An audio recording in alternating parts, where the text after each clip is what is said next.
Hey, what's up guys, it's Marv and welcome back to another old but gold video. Today we are taking a look at the VLF Force 1 V10.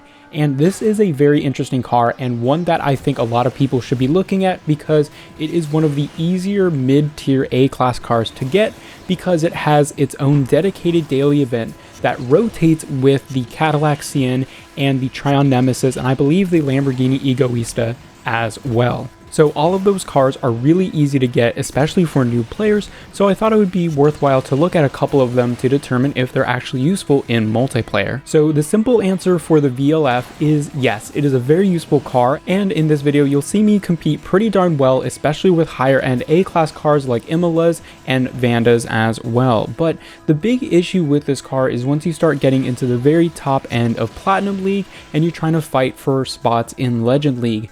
Now I would say this car is really useful as soon as you get out of Gold League.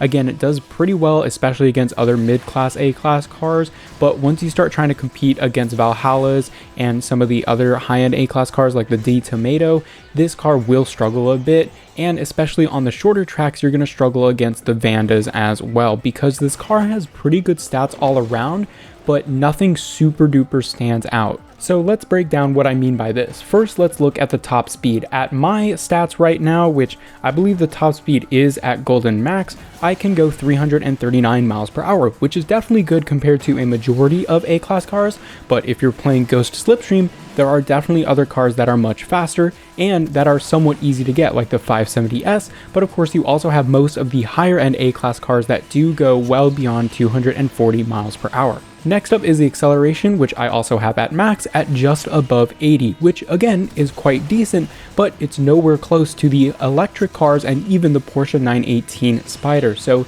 you're going to lose in acceleration just if you're looking at stats. Handling, I would say, is the weak point about this car. While 50 might not sound that bad on paper, in practice it does feel quite sluggish and you do lose quite a bit of speed going around corners. So that's one thing that you definitely want to keep in mind while driving this car, is that the handling is nowhere near as good as some of the higher end A-class cars. And finally, the nitro. Now mine isn't at max, but where I have it now it's just above 72, which is actually pretty darn good.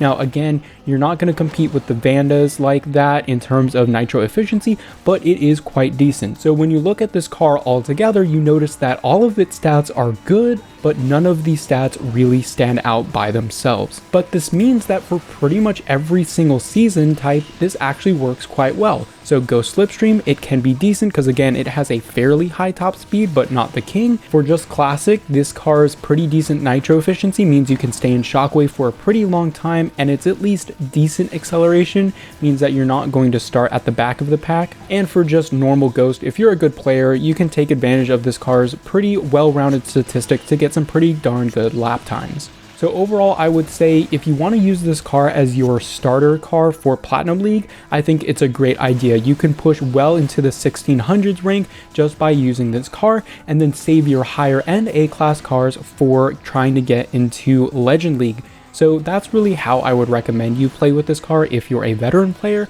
but if you're a new player, I recommend getting this car regardless because it is quite good and it is pretty easy to get because of that daily event. So while a VLF isn't exactly a king in any stat, it's still very well rounded, and to this day, even being one of the oldest cars in the game, it can still put up a pretty good fight in pretty much any multiplayer season. So I know that overall this was a bit of a shorter video, especially for a car review, but like I've been mentioning throughout this video, this is just a pretty solid car. So I would definitely recommend it for everyone because, as I mentioned earlier, this car is really good right out of Gold League because it can beat a lot of the B-class cars in a majority of its stats.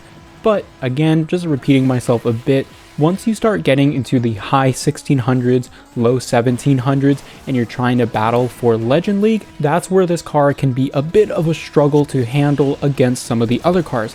And I still think they do have a bit of league mixing, so of course you're never really going to win any races against any of those S-Class cars. Overall, I would absolutely recommend everyone get this car at max, or at least of course as close to that as possible. It's not only useful in multiplayer like I've been describing throughout this whole video, but sometimes it can pop up during some Unleashed events for higher end A-Class cars. Sometimes it is one of the required cars, not only in a special event, but also for those Unleashed daily events. Anyway guys, I hope you enjoyed this video. Let me know your thoughts on the VLF Force 1 V10 in the comment section down below, and also let me know which of the other couple of cars from the daily events you would like me to feature next on Old But Gold.